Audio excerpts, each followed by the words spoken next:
Hello friends, स्वागत है आप सभी का मेरे YouTube channel gen AI hub में, जिसमें हम अपने playlist generative AI end to end basic to advance course को ही कंटिन्यू करने वाले हैं। और आज हमारा 10वां सेशन होने वाला है और ये सेशन हमारा होने वाला है आज एलएलएम आर्किटेक्चर के नेक्स्ट पार्ट पर, जिसमें हम पढ़ेंगे आज लेयर नॉर्मलाइजेशन क्या होता है, इसका मैथमेटिकल इंट्यूशन और इसको हम कोड करेंगे। ओके, सो अगर आप मेरे वीडियो पर पहली बार आए हैं तो आप सभी का स्वागत है और आपको रिक्वेस्ट है कि आप मेरे पिछले सेशंस को भी एक बार गो थ्रू करके आए, जहाँ पर हमने डिटेल में इसके पहले के सारे कॉन्सेप्ट्स को कवर किया हुआ है और कोड किया हुआ है। सो इससे आपको आज का सेशन इजीली समझ में आएगा। और आप सभी अगर प्लीज मेरे चैनल को सब्सक्राइब करें और अपने फ्रेंड के साथ शेयर करेंगे, सो वो मेरे लिए बहुत एक अच्छा होगा। सो चलिए शुरू करते हैं। और आज के एजेंडा को आगे बढ़ाने से पहले एक बार हम देख लेते हैं कि हमने अभी तक सेशन में क्या-क्या चीज़ें कवर की हुई हैं, सो दैट हमको आज की चीज़ को करेक्ट करने में आसानी हो। तो सबसे पहले हमने अपने पूरे कोर्स में डिस्कस किया था कि सबसे पहले हम सीखेंगे एक अपना खुद का एलएलएम मॉडल कैसे कोड कर सकते हैं, कैसे बना सकते हैं, जिसमें हम अपने एलएलएम मॉडल को जीपीटी-2 की तरह बनाने की कोशिश कर रहे हैं। और इस एलएलएम मॉडल को बनाने की जर्नी में हमने डिसाइड किया था कि हमारे कुछ स्टेजेस में कवर करेंगे। पहला स्टेज, अभी हम पहले स्टेज में हैं जिसमें हम एलएलएम मॉडल को डिजाइन कर रहे हैं, जिसमें हमने पढ़ा अभी तक डेटा प्रिपरेशन कैसे करना है, अटेंशन मैकेनिज्म को डिटेल में पढ़ा और अब हम अपने थर्ड ब्लॉक पर हैं, that is LLM architecture. Last session में हमने इस एलएलएम आर्किटेक्चर का एक काइंड ऑफ एजेंट वो तैयार कर लिया था, ब्लूप्रिंट काइंड ऑफ तैयार कर लिया था, जिसमें हमने अपने कोड का स्ट्रक्चर बना लिया था। अब इस कोड के अंदर हमें अपने सारे जो भी एलएलएम में कंपोनेंट्स होते हैं, उन कंपोनेंट्स को समझना है और बारी-बारी करके कोड करना है। हम ऑलरेडी मल्टी हेड अटेंशन वगैरह समझ चुके हैं, सो इसको हम अभी कोड नहीं कर रहे हैं बट करेंगे आगे, आगे चलते हुए। सो चलिए स्टार्ट करते हैं। अब देखते हैं हमारे एलएलएम आर्किटेक्चर में और कौन-कौन से कंपोनेंट बचे हुए हैं। एक बार देख लेते हैं क्विकली। सो हमारे मल्टी हेड अटेंशन के अलावा हमारे इस जीपीटी बैकबोन के अंदर क्या-क्या आने वाला है, लेयर नॉर्मलाइजेशन, जो हमारा आज का टॉपिक होने वाला है। उसके बाद हमारे पास एक कंपोनेंट बचेगा जो कि हमारा फीड फॉरवर्ड नेटवर्क है और इसके अंदर एक्टिवेशन फंक्शन होता है जेलू। और उसके अलावा हमारे पास होंगे कुछ शॉर्टकट कनेक्शंस। तो ये हमारे 3 मेजर टॉपिक्स बचे हुए हैं, जिनको हम अगले 1 से 2 सेशन में कवर करेंगे और उसके बाद हमारा पूरा ट्रांसफार्मर ब्लॉक रेडी होगा। ओके? फिर हम अपने सेकंड स्टेज पे मूव करेंगे, जो है हमारा मॉडल ट्रेनिंग। तो एक बार क्विकली देख लेते हैं, इन चीज़ों को हम कनेक्ट कर लेते हैं कि अभी हम क्या बातें कर रहे हैं अपने ट्रांसफार्मर ब्लॉक के ऊपर। तो अगर ट्रांसफार्मर ब्लॉक में आप देखें तो हमारे पास सबसे पहले एक इनपुट होता है, जिनको हम इनपुट एम्बेडिंग में फिर कन्वर्ट करते हैं। इस स्टेज से इस स्टेज में पहुँचने के लिए हमें क्या-क्या करना होता है, ये सब हम सारा डिटेल में समझ चुके हैं। फिर हम देखते हैं कि पोजिशनल एन्कोडिंग की ज़रूरत होती है। पोजिशनल एन्कोडिंग को हम डिटेल में समझ चुके हैं अपने प्रीवियस सेशंस में। उसके बाद हमारे पास एक डेटा रेडी होता है, जो डेटा हमारा मल्टी हेड अटेंशन में जाता है, तो मल्टी हेड अटेंशन ब्लॉक को भी हम समझ चुके हैं। इसके बाद हमारा एक नॉर्मलाइज़ेशन ब्लॉक होता है और यहाँ पर आप देखेंगे तो यहाँ पर एक ये लाइन है लेफ्ट हैंड साइड पे, let me take another colour, blue colour. ये ब्लू कलर लाइन आप देख रहे हैं, इसको ही बोलते हैं शॉर्टकट कनेक्शन। कि हमारा ये जो इनपुट है एज़ इट इज़ हमारे प्रीवियस लेयर के आउटपुट के साथ ऐड कर दिया गया। ओके, यहाँ पर देख सकते हैं एक शॉर्टकट कनेक्शन यहाँ पर भी एक यूज़ किया गया है, सेम वे में। और यहाँ पर नॉर्मलाइजेशन लेयर एक और है यहाँ पर। सो यहाँ पर आप देख सकते हैं हमारे कंपोनेंट्स, एक नॉर्मलाइजेशन इधर है, एक फीड फॉरवर्ड नेटवर्क है और एक हमारा शॉर्टकट कनेक्शन है, जो अभी हमें पढ़ना बाकी है। सिमिलर वे में हमारा डिकोडर में भी सेम चीज़ें ही है almost. Okay, mask multi head attention का यहाँ पर कॉन्सेप्ट है, जो कि थोड़ा डिफरेंट है फ्रॉम एनकोडर। सो हम ये मास्क मल्टी हेड अटेंशन भी अपना कॉन्सेप्ट समझ चुके हैं प्रीवियस सेशंस के अंदर। सो डिकोडर का भी आर्किटेक्चर और कंपोनेंट्स लगभग-लगभग आप कह सकते हैं एक सिमिलर ही है अपने एनकोडर जैसा। तो हमने इनकोडर को एक्सपेंड करके देखा था लास्ट सेशन में। एक बार क्विकली गो थ्रू कर लेते हैं कि क्या मतलब है हमारा इससे समझने के लिए। तो यहाँ पर हमने इसको डिस्कस किया था, अगर आपको याद हो तो। मैं ब्लू कलर से दिखा रहा हूँ आपको। यहाँ पर हमारा इनपुट है एक सेंटेंस, जिसमें हमें नेक्स्ट वर्ड प्रेडिक्ट करना है। सबसे पहले इसको हम टोकेनाइज़ करते हैं। टोकेनाइज़ करने के बाद इन टोकन्स को हम एक आईडी डिफाइन करते हैं। आईडी डिफाइन करने के बाद इसको हम एक एम्बेडिंग वेक्टर से लुकअप करते हैं, जिससे हमें एम्बेडिंग वेक्टर्स मिल जाते हैं। फिर एम्बेडिंग वेक्टर्स के ऊपर हम पोजिशनल एन्कोडिंग का कॉन्सेप्ट लगाकर इसमें पोजिशनल एन्कोडिंग ऐड करते हैं, जो कि यहाँ पर ये ब्लैक कलर में डिफाइंड है। उसके बाद हमें कुछ यहाँ पर आउटपुट मिलेगा। फिर इस आउटपुट को हम पास करते हैं मल्टी हेड अटेंशन में और इसी आउटपुट को हम डायरेक्टली ऊपर भी ले जाते हैं शॉर्टकट कनेक्शन से, जिसको शॉर्टकट कनेक्शन बोला जाता है। इसके बाद हमारा मल्टी हेड अटेंशन से जो भी हमारा आउटपुट आएगा यहाँ पर, इसको हम यहाँ पर as it is x1 x2 x3 यहाँ पर ऐड करते हैं, फिर हमारा कुछ आउटपुट आता है, फिर इसको हम लेयर नॉर्मलाइजेशन में भेजते हैं, फिर लेयर नॉर्मलाइजेशन से जो आउटपुट आता है उसको हम एक न्यूरल नेटवर्क में पास करते हैं, फिर न्यूरल नेटवर्क में जो हमारा आउटपुट आता है उसमें हम अपने प्रीवियस वाले का इनपुट फिर से शॉर्टकट कनेक्शन के द्वारा ऐड करते हैं, और इसके बाद हमारे पास जो आउटपुट आता है उसको हम फिर से नॉर्मलाइज करते हैं, और नॉर्मलाइज करने के बाद हमारा एक कुछ आउटपुट आएगा फाइनल आउटपुट, और उस फाइनल आउटपुट को हम कुछ प्रोसेस करके अपना रिजल्ट डिस्प्ले करते हैं एज हमको चाहिए। तो ये हमारा एक मोटा-मोटा हमने एनकोडर कैसे ब्रेक करके सारे स्ट्रक्चर को देखा था कि क्या-क्या स्टेप होता है। तो अभी तक हम ऑलमोस्ट सब कुछ समझ चुके हैं। यहाँ पर एक लेयर नॉर्मलाइजेशन हम आज का सेशन में लेने वाले हैं, और बाकी के बचे हुए कंपोनेंट कमिंग सेशंस में हम लेने वाले हैं। ओके, सो आई होप अभी तक आपको कॉन्टेक्स्ट समझ में आ गया अभी हम क्या करने वाले हैं। तो आइए स्टार्ट करते हैं आज का लेक्चर, जिसमें हमारा टॉपिक है लेयर नॉर्मलाइजेशन। सो सबसे पहला सवाल ये है कि नॉर्मलाइजेशन होता क्या है और नॉर्मलाइजेशन हमको क्यों करना है। ओके, तो सबसे पहले हम डिस्कस करते हैं कि हमारा नॉर्मलाइजेशन की ज़रूरत क्या है। तो यहाँ पर एक मैंने डीप न्यूरल नेटवर्क लिया हुआ है, जहाँ पर मेरे पास एक इनपुट लेयर है और कुछ हिडन लेयर्स हैं। ओके, और एक ये आउटपुट लेयर है।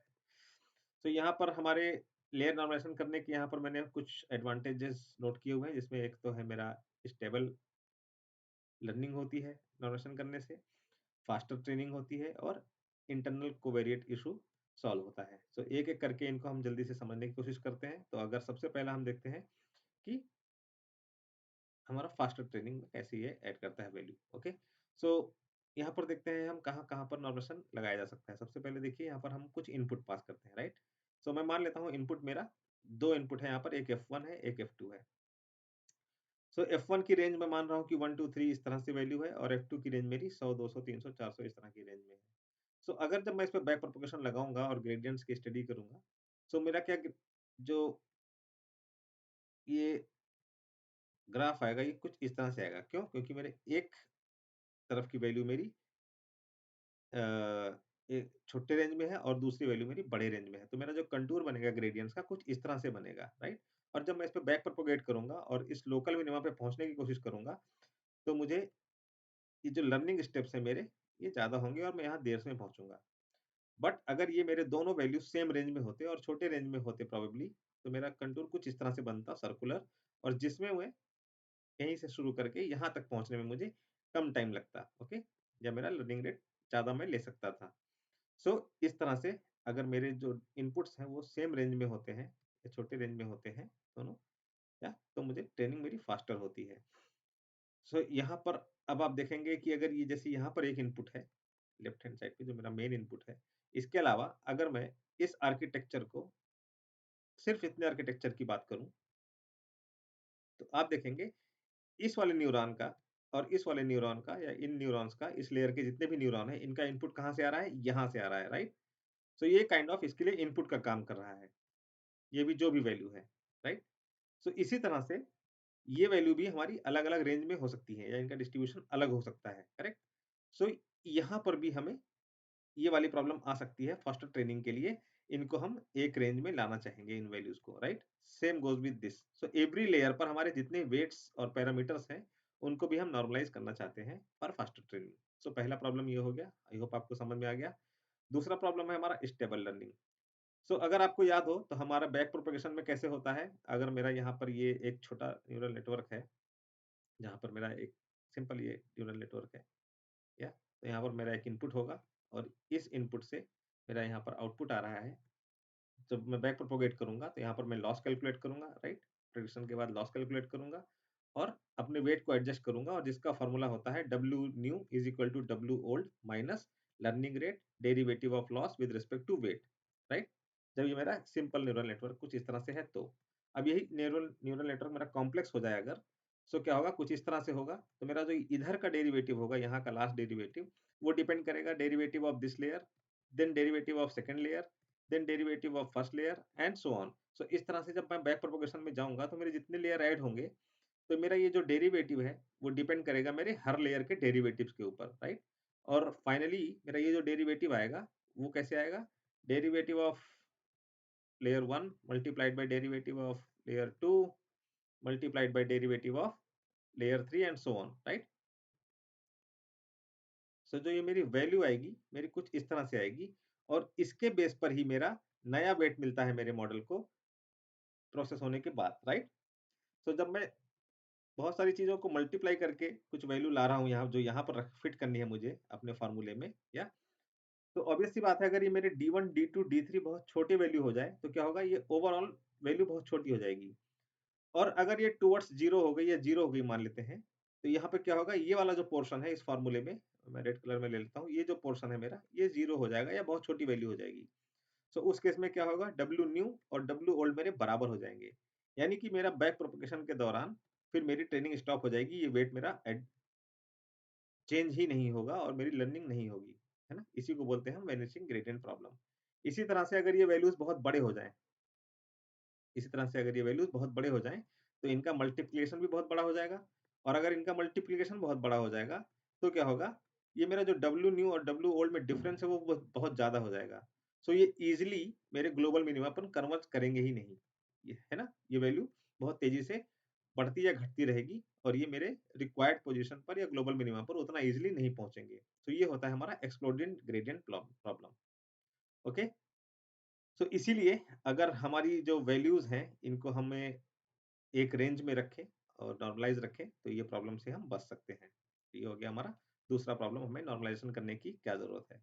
तीसरा प्रॉब्लम है हमारा इंटरनल कोवेरिएट इश्यू का। सो इसको समझने के लिए एक एग्ज़ाम्पल लेते हैं। मान लीजिए मैंने अपना मॉडल बनाया जिसमें हमने बहुत सारे कैट्स का इमेज डाला, या अपने बहुत सारे कैट के इमेज के ऊपर हमने मॉडल को ट्रेन किया, और अनफॉर्चुनेटली मेरे इस डेटा सेट में जितने भी कैट्स की इमेजेस थी वो सारी ब्लैक कलर की कैट्स थी। ओके, सो मैं मान लेता हूँ कि हमारा जो डेटा का डिस्ट्रीब्यूशन था कुछ इस तरह से था,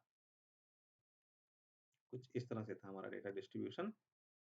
ओके, कुछ इस तरह से था हमारे डेटा का डिस्ट्रीब्यूशन।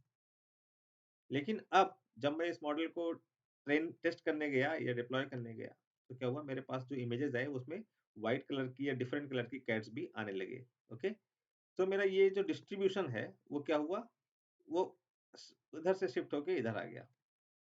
जस्ट बाकी सारा रिलेशन मेरे सारे फीचर्स में एक्स और वाई में सब कुछ सेम है, बट सिर्फ और सिर्फ डेटा का डिस्ट्रीब्यूशन चेंज हो गया। क्यों?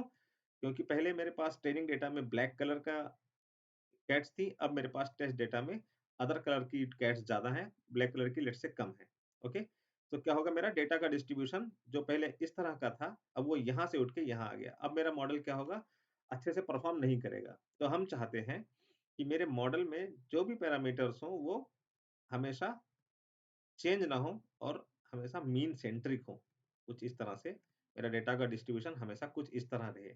सो अगर मैं मेरा पहले फीचर्स ये वाला अगर ऐसे होता, और इन केस अगर ये यहाँ पर चेंज हो रहा है, तो मैं किसी तरह से इसको शिफ्ट करके इस तरह से ले आऊँ, तो मेरा डिस्ट्रीब्यूशन चेंज नहीं होगा, just because of showing different ad features to my model, right? तो वो बेटर परफॉर्म करेगा इन बोथ द केसेस। तो यही हमारा इंटरनल कोवेरिएंट इश्यू होता है, जिसको हम बोलते हैं ये कोवेरिएंट इश्यू इसको बोला जाता है। और अगर इसी चीज़ को मैं यहाँ पे इनपुट फीचर्स की जगह मैं वेट्स और बायस के बारे में बात करूँ, क्योंकि ये हमारे जो इनपुट्स हैं, अगर आप यहाँ पर देखें, तो ये हमारे वेट्स और बायस भी एक दूसरे लेयर के लिए एज़ ए इनपुट काम कर रहे हैं। तो ये प्रॉब्लम, डिस्ट्रीब्यूशन चेंज होने की प्रॉब्लम, मेरे इन वेट्स और बायस में भी हो सकती है, सेम काइंड ऑफ, राइट? सो इसको बोला जाता है इंटरनल कोवेरिएंट इश्यू, और इसी चीज़ को रिज़ॉल्व करने के लिए हम नॉर्मलाइज़ेशन करते हैं। सो नॉर्मलाइज़ेशन करने का 3 मेन रीज़न है, इसका हमारे पास 3 मेन फ़ायदे हैं। स्टेबल लर्निंग होती है, फास्टर ट्रेनिंग होती है, और we can avoid internal covariant issue. तो ये हमारे 3 मेजर पॉइंट्स हैं जिसके लिए हम अपने नॉर्मलाइज़ेशन को करते हैं। आई होप मैं आपको समझाने में सफल रहा और आपको समझ में आया कि हम नॉर्मलाइज़ेशन करते क्यों हैं। तो नॉर्मलाइज़ेशन करने के लिए हमें क्या करना है? हम चाहते हैं कि हमारा डेटा डिस्ट्रीब्यूशन कैसा भी हो वो नॉर्मलाइज़ हो जाए, और नॉर्मलाइज़ करने का मतलब है हमारा मीन 0 हो जाए और स्टैंडर्ड डेविएशन 1 हो जाए। सो यही हमारा टारगेट रहने वाला है। हमें नॉर्मलाइज़ करना है डेटा को, जैसे कि हमारा मीन 0 हो जाए और स्टैंडर्ड डेविएशन 1 हो जाए हमारे डेटा डिस्ट्रीब्यूशन का। ओके? तो आई होप आपको समझ में आ गया कि हमें नॉर्मलाइज़ेशन करना क्यों है, पहली बात। और नॉर्मलाइज़ेशन करना है तो उसका मतलब क्या है? That is mu is equal to 0, sigma is equal to 1। अब आप देखते हैं types of normalisations. So normalisation हमारे 2 टाइप के हो सकते हैं। पहला है बैच नॉर्मलाइज़ेशन, दूसरा है लेयर नॉर्मलाइज़ेशन। सो अब इनको हम समझते हैं और देखते हैं कि हम अपने एलएलएम मॉडल्स में लेयर नॉर्मलाइज़ेशन ही क्यों यूज़ करते हैं, बैच नॉर्मलाइज़ेशन यूज़ क्यों नहीं करते? ओके? इससे क्या होगा? सो आप इस इमेज को देखकर समझ सकते हैं जब हम बैच नॉर्मलाइजेशन की बात करते हैं, तो हम बात कर रहे हैं एक-एक रो की। पहले इस रो पे काम किया, फिर इस रो पे काम किया, फिर इस रो पे काम किया एंड सो ऑन, राइट? और यहाँ पर देखिए, तो हम यहाँ पर बात कर रहे हैं कॉलम्स वाइज़। हमने पहले इस कॉलम पे काम किया, फिर इस कॉलम पे काम किया, फिर इस कॉलम पे काम किया and so on. So I hope हो सकता है आपको समझ में ना आया हो, कोई बात नहीं, अभी हम आगे भी देखते हैं इसको डिटेल में। ओके, सो ये डायग्राम आप याद रखेंगे तो आपको याद रहेगा कि बैच नॉर्मलाइजेशन कैसे काम करता है और लेयर नॉर्मलाइजेशन कैसे काम करता है। तो सबसे पहले हम देखते हैं बैच नॉर्मलाइजेशन कैसे काम करता है, जिससे कि आपको समझ में आ सके कि ये नॉर्मलाइजेशन करते कैसे हैं और बैच नॉर्मलाइजेशन हमें क्यों नहीं करना चाहिए अपने एलएलएम के केसेस में। ओके, सो सबसे पहले मैंने यहाँ पर एक एग्जांपल लिया है जहाँ पर मैंने एक छोटा सा न्यूरल नेटवर्क बनाया है। ओके, जहाँ पर मेरा इनपुट है x1 x2 और आउटपुट जब मेरा फर्स्ट लेयर से आएगा यहाँ पर, तो यहाँ पर फर्स्ट लेयर का कुछ आउटपुट मैंने मान लिया y1 है, यहाँ पर ये y2 है, ये y3 है और इन्हीं y1 y2 y3 वैल्यूज को हमें नॉर्मलाइज करना है। ओके, सो देखते हैं हम कैसे कर सकते हैं। यहाँ पर मैंने एग्जांपल लिया है x1 x2 की कुछ वैल्यूज ले ली हैं, 2 3 4 ऐसे कुछ करके x2 की कुछ वैल्यूज ले ली हैं और मैंने मान लिया है कि यहाँ पर प्रोसेस होने के बाद y1 की कुछ वैल्यू आएगी। इसको मैंने z1 लिख दिया है, तो सॉरी ये y1 होना चाहिए, ये y2 होना चाहिए। आप समझ सकते हैं ये मेरा Z1 और Y1 इज़ इक्विवेलेंट। ओके, सो यहाँ पर मैंने मान लिया यहाँ पर ये मेरा Z1 Z2 Z3 वैल्यू आ गई which is nothing but this. अब मैंने यहाँ पे Y लिखा है, इसको Z कर देता हूँ मैं इधर साइड में, क्योंकि मैंने आगे के फॉर्मूले में Z ही यूज़ किया है बाय डिफ़ॉल्ट। सो इसको मान लीजिए आप Z1 Z2 Z3। तो मेरा है Z1 Z2 Z3 आ गया, इसी को मुझे नॉर्मलाइज़ करना है और अभी आपको पता है हमें क्यों करना है, राइट? तो अब इसे नॉर्मलाइज़ करने के लिए हम क्या करेंगे? सबसे पहले मैंने यहाँ पर Z1 की वैल्यूज़ लिख ली है, Z2 की वैल्यूज़ लिख ली है और Z3 की वैल्यूज़ लिख ली है। ओके? तो यहाँ पर मेरे Z1, Z2, Z3 की वैल्यू आ गई, तो अब हम क्या करेंगे, इस Z1 को हमें नॉर्मलाइज़ करना है। तो नॉर्मलाइज़ करने के लिए हमारे पास एक फ़ॉर्मूला होता है, अगर आपको याद हो तो, mean the value x minus mean या डिवाइडेड बाय स्टैंडर्ड डेविएशन। ये वे काम करके हम अपने डेटा को नॉर्मलाइज़ कर सकते हैं, राइट? तो यहीं पर ये फ़ॉर्मूला हम लगाएँगे। तो सबसे पहले मुझे क्या करना है, इस कॉलम का मीन निकालना होगा, दैट इज़ मैंने कहा म्यू1 और इसी कॉलम का मुझे स्टैंडर्ड डिविएशन निकालना होगा, जिसको मैंने बोला सिग्मा 1। ऐसे ही मैंने Z2 के लिए निकाल लिया म्यू2 और सिग्मा 2, Z3 के लिए मैंने निकाल लिया म्यू3 एंड सिग्मा 3। ओके? और ये मैं मान के चल रहा हूँ कि मेरे बैच में एक बार में इतने डेटा को मैं प्रोसेस कर रहा हूँ। ओके? तो ये बैच 1 है मेरा। सो अभी क्या होगा, अब मुझे Z1 का न्यू नॉर्मल वैल्यू निकालना है, नॉर्मलाइज़्ड वैल्यू। सो मेरा फ़ॉर्मूला क्या होगा, Z11 जिसको मैं बोल रहा हूँ, ये 2 वैल्यू आएगी यहाँ पर। ओके, माइनस म्यू1 जो ये हमने यहाँ पे कैलकुलेट किया है, डिवाइड बाय सिग्मा 1। उसके बाद हमारा ऐसे ही दूसरी वैल्यू आएगी Z2 minus mu one divide by sigma 1, जहाँ पे हमारा ये वैल्यू होगी 5 माइनस ये वाला सिग्मा डिवाइड बाय ये वैल्यू। ठीक है, इस तरह से मैं अपने वैल्यूज को नॉर्मलाइज कर सकता हूँ। तो इस तरह से मेरे ये Z के सारे वैल्यू नॉर्मलाइज हो जाएंगे, इस तरह से Z2 के, इसी तरह से Z3 के। और यही हमारा कॉन्सेप्ट है बैच नॉर्मलाइजेशन का। अब इसमें एक सवाल आ सकता, आई होप आपको यहाँ तक समझ में आ गया, इस फॉर्मूले को यूज करके हम कैसे नॉर्मलाइज कर रहे हैं। अभी हम कोड करके देखेंगे। ये नॉर्मलाइज करने के बाद हमारे Z1 का जो मीन और स्टैंडर्ड डिविएशन होगा, जो आउटपुट आएगा, ये Z1 न्यू, Z12 न्यू, इनका मीन 1 हो जाएगा और स्टैंडर्ड डिविएशन, सॉरी, मीन 0 हो जाएगा और स्टैंडर्ड डिविएशन 1 हो जाएगा। ओके, तो ये करके देखेंगे, बट आई होप आपको समझ में आ गया ये कैसे अप्लाई होता है यहाँ पर बैच नॉर्मलाइजेशन में। अब अगली चीज़ ये है कि हमें हर केस में या हर लेयर पे ये ज़रूरी नहीं है कि ये बैच नॉर्मलाइजेशन लगाना ही लगाना हो, राइट? कहीं-कहीं हो सकता है हमें नॉर्मलाइजेशन की ज़रूरत ना हो। तो ये हम कैसे डिसाइड करेंगे? सो इस चीज़ को अवॉइड करने के लिए हम क्या करते हैं, इस नॉर्मलाइजेशन स्टेप के बाद एक स्टेप और ऐड करते हैं, जिसमें हम इस तरह से कुछ काम करते हैं। जो ये हमारी वैल्यू आई ये वाली, मैं दूसरा कलर ले लेता हूँ, ग्रीन कलर। जो हमारी ये वैल्यू आई Z11N, तो इसके ऊपर हम क्या करेंगे, एक पैरामीटर गामा से मल्टीप्लाई कर देंगे और उसमें बीटा ऐड कर देंगे। इस गामा को बोलते हैं हम स्केल पैरामीटर और बीटा को बोलते हैं shift parameter. Okay, by default इस गामा की वैल्यू 1 रखेंगे और बीटा की वैल्यू 0 रखेंगे। इट मींस ये हमारा स्टार्ट होगा Z11 is equal to Z11 normalise, जो हमारा पहले वैल्यू थी उसी से स्टार्ट होगा। और ये चीज हम नेटवर्क पे छोड़ देते हैं कि वो अपने आप से ट्रेन होके समझ जाए कि गामा और बीटा की वैल्यू हमें यही 1 0 रखनी है या कुछ चेंज करना है, राइट? तो ये ट्रेनेबल पैरामीटर्स होते हैं जिनको हम मॉडल के ऊपर छोड़ देते हैं, सो दैट मॉडल डिसाइड करता है कि हमें इस लेयर के ऊपर नॉर्मलाइजेशन लगाना है या नहीं। जैसे आप देख सकते हैं कि पहले हमने नॉर्मलाइजेशन कैलकुलेट करने के लिए क्या किया, यहाँ पर किसी नंबर से डिवाइड किया और एक नंबर से सब्ट्रैक्ट किया। सो इसको रिवर्स करने के लिए हमने क्या किया, एक नंबर से मल्टीप्लाई कर दिया और एक नंबर को ऐड कर दिया। तो इससे क्या होगा, अगर इस गामा को मैं 1 ले लूँ और बीटा को 0 ले लूँ, तो मेरा ये वैल्यू एज़ इट इज़ ही रहेगा, राइट? तो इसी चीज़ को हम यहाँ पर एक इम्प्लीमेंट एक्शन करते हैं, जो हमारे यहाँ पर गामा और बीटा हमारा ट्रेनेबल पैरामीटर होता है, और यही ट्रेनेबल पैरामीटर डिसाइड करता है कि हमें यहाँ पर आप कह सकते हैं कि नॉर्मलाइज़ेशन की ज़रूरत है या नहीं है, ओके? तो ये अपने आप एडजस्ट हो जाएगा, और ये हमारा गामा होता है, एक बार फिर से बता देता हूँ मैं, ये स्केल पैरामीटर, और ये बीटा होता है मेरा शिफ्ट पैरामीटर, ओके? सो ये एक स्टेप हमें करना होता है, जिससे कि मॉडल हमारा समझ सके कि कहाँ पर हमें ये नॉर्मलाइज़ेशन का एक्शन परफ़ॉर्म करना है या कहाँ नहीं, और ये इसको खुद से सीखता है, ओके? ये चीज़ मैंने यहाँ पर इसलिए बताई क्योंकि ये हम आगे जाके यूज़ करने वाले हैं। सो आई होप ये हमारा बैच नॉर्मलाइज़ेशन का पूरा स्टेप बाय स्टेप प्रोसेस है। अब हम इसमें बात कर लेते हैं कि बैच नॉर्मलाइज़ेशन में प्रॉब्लम क्या है, ओके? सो अब अगर मान लीजिए, यहाँ पर मैं एक एग्ज़ाम्पल लेता हूँ बैच नॉर्मलाइज़ेशन में, मैं अपने डेटा यहाँ पर 2 डेटा एक साथ भेजता हूँ, 2 लाइन्स, ओके, इनपुट में। एक है मेरा टीम इनपुट है हेलो टीम, दूसरा इनपुट है आई लव मशीन लर्निंग। सो अगर पहले वाले को मैं टोकेनाइज़ करूँगा और इसको एम्बेडिंग में कन्वर्ट करूँगा, तो मेरा क्या होगा, मेरे पास 2 टोकन्स होंगे, पहला हेलो, दूसरा टीम। मैंने मान लिया यहाँ पर मेरा एम्बेडिंग डायमेंशन 4 है, और बैच साइज़ ऑलरेडी 2 है क्योंकि मैं 2 सेंटेंस भेज रहा हूँ एक साथ, ठीक है? सो यहाँ पर मेरा क्या होगा, ये पहला मेरा ये वर्ड हेलो के अगेंस्ट में एक वेक्टर आ गया 4 डायमेंशन का, दूसरा टीम के अगेंस्ट में आ गया, ऐसे ही आई के लिए एक आ गया दूसरे सेंटेंस में, लव के लिए एक आ गया, मशीन के लिए एक आ गया, लर्निंग के लिए एक आ गया, राइट? अब इसमें प्रॉब्लम क्या है, इसी चीज़ को मैंने यहाँ पर एक्सेल में क्रिएट करके आपको दिखाया है, जो सो दैट आपको क्लियरली समझ में आए। यहाँ पे कुछ नंबर्स होंगे, राइट? तो इस तरह से यही चीज़ यहाँ पर मैंने नोट लिखी हुई है।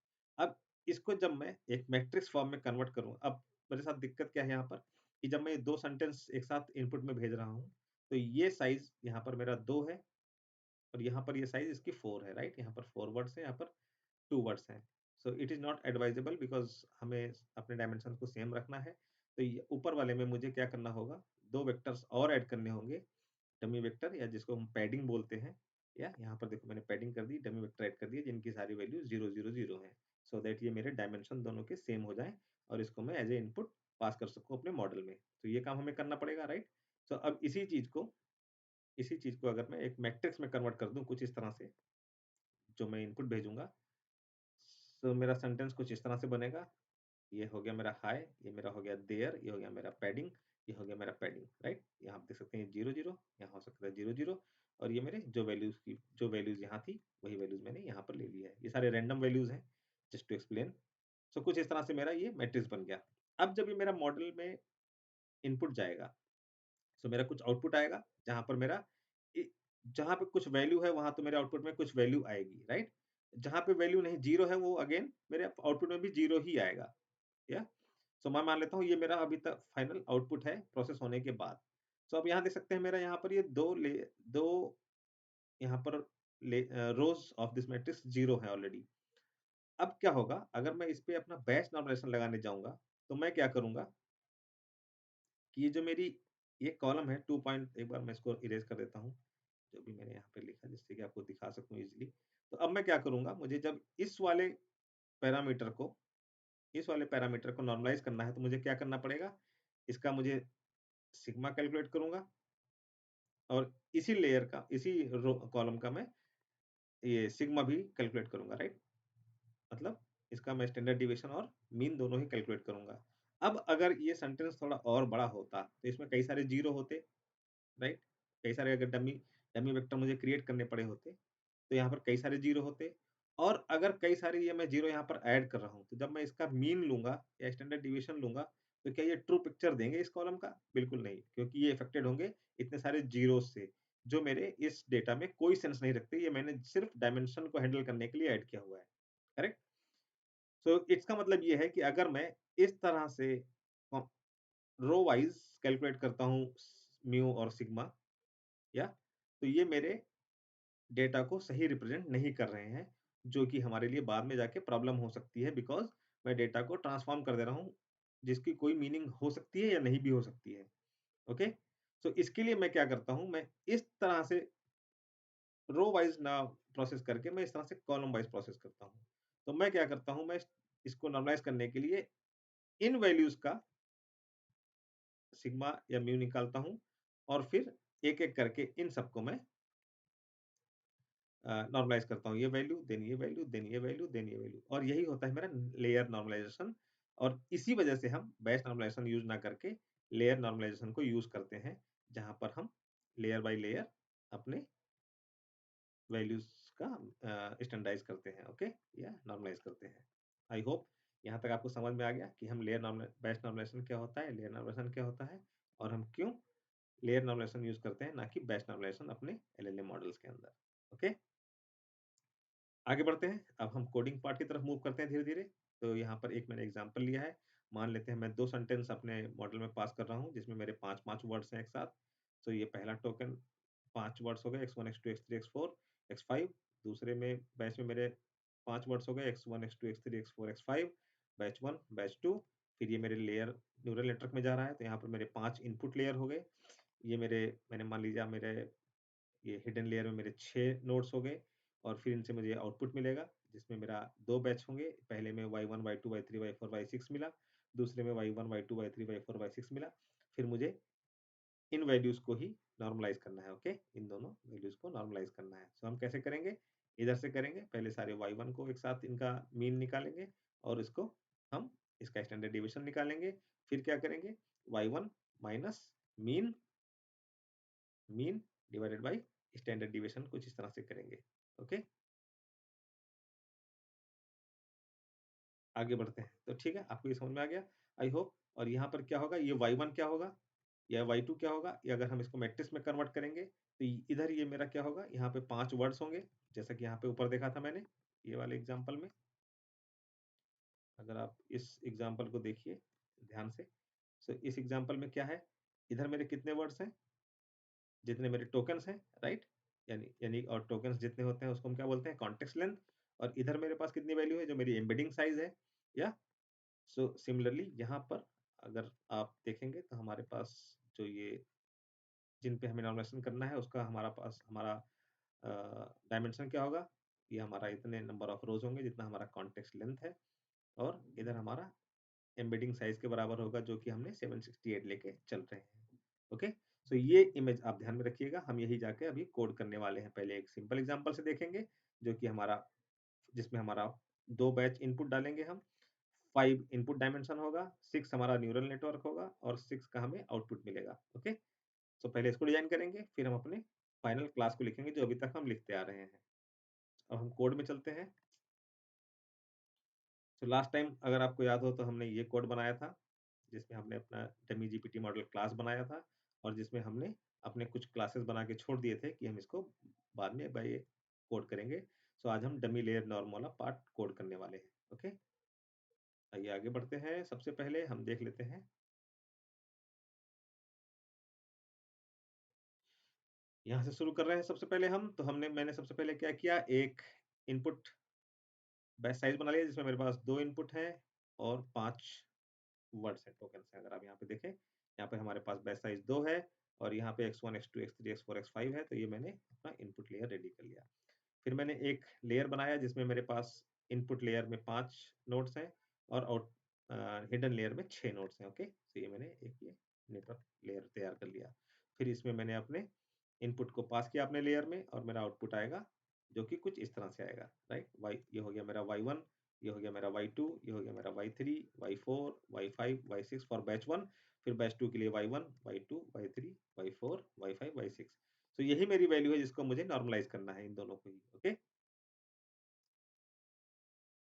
अब इसका हम मीन निकालते हैं। तो मीन निकालने के लिए सबसे पहले हमें इसका मीन निकालना है, फिर इसका मीन निकालना है, राइट?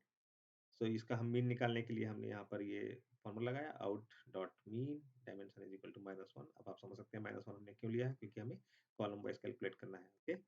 और keep dimension is equal to true कर दिया है। Keep dimension is equal to true इसलिए किया है कि जो हमारा आउटपुट है वो कुछ इस तरह से मैट्रिक्स के फॉर्म में आए, बिकॉज़ हमारा सारा इनपुट सब कुछ मैट्रिक्स के फॉर्म में चल रहा है। तो अगर हमारा आउटपुट भी मैट्रिक्स के फॉर्म में आएगा, तभी हम इसके ऊपर बाकी चीज़ें परफॉर्म कर पाएँगे, वो ईज़ी होगा हमारे लिए, राइट? अगर हम keep dim is equal to false कर देंगे, तो ये हमारा मैट्रिक्स के फॉर्म में ना आके आउटपुट हमारा वेक्टर्स के फॉर्म में आएगा, जिससे हम आगे परफॉर्मेंस करने में दिक्कत होगी। तो ये कीप डायमेंशन रखना इज़ ट्रू रखना is very, very important. So I hope आपको ये समझ में आ गया, इस दोनों पैरामीटर क्यों यूज़ कर रहे हैं। सिमिलरली हमने वेरिएंस कैलकुलेट कर लिया। स्टैंडर्ड डेविएशन की जगह हम यहाँ पर वेरिएंस कैलकुलेट करते हैं। तो ये जो हमारा फ़ॉर्मूला है यहाँ पर, ये हमारा कुछ इस तरह से हो जाएगा, इसका बाद में इसका स्क्वायर रूट लेंगे हम, राइट। तो ये फॉर्मूला याद रखिएगा, हम ये करने वाले हैं क्योंकि इसके डिपेंडेंट हमारा कुछ अभी हमें ऐड करना होगा बीच में, कुछ एक चीज़ें हैंडल करनी होंगी। सो देखते हैं आगे चल के। सो आई होप यहाँ तक आपको समझ में आ गया। अब इसको मैंने प्रिंट किया मीन, तो आप देख सकते हैं मेरे पहले इसका मीन मेरा 0.132 है और इस वाले का मीन मेरा 0.2170 है। फिर इसी तरह से मेरे पहले रो का वेरिएंस मेरा 0.023 है, दूसरे वाले का 0.0398 है। ओके, अब हम अपने नॉर्मलाइज करेंगे अपने वैल्यूज को। तो उसके लिए हमने क्या फॉर्मूला लगाया, आउट माइनस मीन, जो कि हमने बात की थी, divided by square root of variance. तो यही फॉर्मूला हमने लगाया, value minus mean divided by square root of variance. Okay, ये फॉर्मूला लगाया। फिर अब हमारा जो आउटपुट आया, अब उसका हम मीन और वेरिएंस चेक करते हैं। तो हमने आउटपुट का मीन और वेरिएंस चेक किया सेम वे में जैसे हमने ऊपर किया था इनपुट का। तो यहाँ पर आप देख सकते हैं जब हमारा आउटपुट हमने यहाँ पे प्रिंट किया है तीन चीजें। एक तो आउटपुट हमारा कैसे दिख रहा है, मैट्रिक्स कुछ इस तरह से दिखेगा। और अगर इस पहले वाले का मीन देखिए आप, तो यहाँ पे 0 हो गया है, दूसरे वाले का मीन भी यहाँ पर 0 हो गया है, और दोनों का ही स्टैंडर्ड डिविएशन या वेरिएंस 1 हो चुका है। या सो यानी कि हमें जो अचीव करना था वो हमने अचीव कर लिया है, ये सिर्फ एक ये फॉर्मूला लगाने के बाद जो हमें करना चाहिए था, राइट। सो होपफुली आपको ये समझ में आ गया छोटे से एग्जांपल के साथ। अब इसी चीज को हम चलते हैं अपने क्लास में लिखते हैं वेरी क्विकली। तो हमारा एक क्लास बनाया था हमने लेयर नॉर्मलाइजेशन का।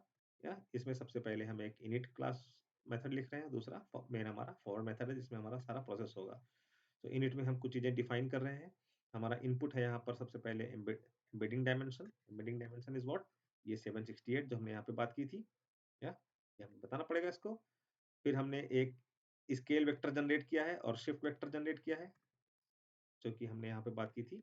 हमें एक स्केलिंग और शिफ्टिंग भी करना पड़ता है जिससे कि मॉडल डिसाइड कर सके या हमारा नेटवर्क डिसाइड कर सके कि हमें ये नॉर्मलाइजेशन वाला स्टेप को कितना वेटेज देना है, राइट। उसके बाद हमारा मेन फॉरवर्ड मेथड है जिसमें हमारा इनपुट आएगा। फिर इनपुट के ऊपर हमने मीन कैलकुलेट किया सेम जैसे ऊपर किया था। फिर हमने इसका वेरिएंस कैलकुलेट किया। फिर हमने नॉर्मलाइज किया। नॉर्मलाइज करने के लिए हमने स्क्वायर रूट ऑफ वेरिएंस से डिवाइड किया है। इसके बाद हमने रिटर्न, जब हमारा जो भी नॉर्मलाइज वैल्यू आएगा उसके ऊपर हमने स्केलिंग वाले फैक्टर से मल्टीप्लाई किया है और इसमें शिफ्ट वाले वेक्टर को ऐड कर दिया है। ये हमारा आउटपुट होगा। ओके, आई होप आपको यहाँ तक समझ में आ गया। इसमें सिर्फ एक छोटी सी बात, दो छोटी सी बातें रादर रह गई हैं। एक तो हमने यहाँ पर सेल्फ डॉट ईपीएस क्यों ऐड किया, जो कि हमारा फॉर्मूला कुछ इस तरह से था।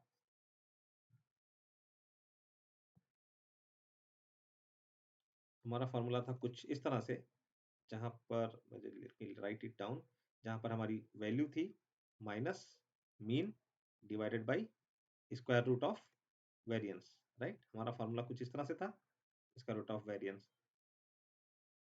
बट हमने क्या किया, यहाँ पर कोडिंग करते टाइम यहाँ पर हमने एक कांस्टेंट वैल्यू ऐड कर दी है, दैट इज एप्सिलॉन 0। इसको हम एप्सिलॉन 0 बोल रहे हैं। और ये इसलिए की है कि at any point of time अगर ये मेरा 0 हो जाता या वेरिएंस मेरा 0 हो जाता, तो मेरा फॉर्मूला क्या बन जाता, v minus M divided by 0, right. और फिर उस केस में ये हमको कोई वैल्यू नहीं देता, या this is not a number. So उस चीज को अवॉइड करने के लिए कि मेरा डिनोमिनेटर 0 ना हो जाए, मैंने एक बहुत छोटा सा कांस्टेंट वैल्यू ऐड कर दिया है कि इन केस अगर ये 0 हो जाता है तो इस तरह की सिचुएशन को अवॉइड करने के लिए हमने यहाँ पर क्लास बन गया जिसमें हमने सारी चीजें कोडिंग कर ली जो हमें चाहिए थे। और यहाँ पर एक हम टेस्टिंग कर लेते हैं। एम्बेडिंग साइज एक हमने 5 का सैंपल ले लिया है। फिर अपने लेयर नाउ में यहाँ पर हमने पास किया है एम्बेडिंग साइज 5 को। फिर यहाँ पर हमने अपने बैच को पास किया है, जो भी हमारा बैच एग्जाम्पल था ऊपर हमने लिया था। फिर उसका मीन कैलकुलेट किया, उसका वैर कैलकुलेट किया, और अगर आप देख सकते हैं कि हमारा जो आउटपुट है वो आ रहा है, और आउटपुट जो हमारा आउटपुट है उसका डिस्ट्रीब्यूशन में मीन 0 आ रहा है और वेरिएंस 1 आ रहा है, जो कि हमारा टारगेट था। सो इस तरह से हम अपने लेयर नॉर्मलाइजेशन क्लास को कोड कर सकते हैं और यूज कर सकते हैं। आगे चल के हम इसी कोड को अपने जीपीटी आर्किटेक्चर में यूज करेंगे, और ये हमारा क्लास ये वाला रेडी हो गया। अब हमारे पास बचा है एक फीड फॉरवर्ड न्यूरल नेटवर्क जिसमें हम जेलू एक्टिवेशन को यूज करते हैं, और उसके बाद हम फिर ये पूरा ट्रांसफॉर्मर ब्लॉक को कोड करेंगे और हमारा एलएलएम आर्किटेक्चर रेडी हो जाएगा। सो आई होप आज का आपको कॉन्सेप्ट समझ में आया, लेयर नॉर्मलाइजेशन का कॉन्सेप्ट समझ में आया, हमने क्या किया, क्यों किया। लेयर नॉर्मलाइजेशन वेरी क्विकली हम देख लेते हैं हमने क्या-क्या पढ़ा, एक बार रिकैप कर लेते हैं। सबसे पहले हमने देखा कि नॉर्मलाइजेशन की ज़रूरत क्यों होती है, इसके क्या-क्या फ़ायदे होंगे, क्यों करते हैं, लेयर नॉर्मलाइजेशन करने की क्या ज़रूरत है, इसका मतलब कि हम अपने मीन को 0 और वेरिएंस को 1 कर रहे हैं या स्टैंडर्ड डेविएशन को। हमने देखा कि टाइप्स ऑफ नॉर्मलाइजेशन क्या-क्या होते हैं, एक होता है बैच, एक होता है लेयर। फिर हमने देखा बैच नॉर्मलाइजेशन कैसे काम करता है। फिर हमको समझ में आया कि बैच नॉर्मलाइजेशन यूज़ करने से हमें क्या प्रॉब्लम होने वाली है, क्योंकि हमारा इस एक्चुअल डेटा को रिप्रेजेंट नहीं करेगा। फिर हमने देखा कि हम लेयर नॉर्मलाइजेशन करते हैं, कैसे करते हैं वो हमने समझा। फिर हमने एक एग्ज़ाम्पल लेकर उसको कोड किया और फाइनली अपने जीपीटी ब्लॉक में अपना लेयर नॉर्मलाइजेशन का क्लास मेथड रेडी कर लिया। ओके, क्लास रेडी कर लिया, सॉरी। सो ये था हमारा आज का टॉपिक और आई होप आपको समझ में आया होगा और अगले क्लास में मिलते हैं जिसमें हम बात करेंगे फीड फॉरवर्ड न्यूरल नेटवर्क की और उसके अंदर एक्टिवेशन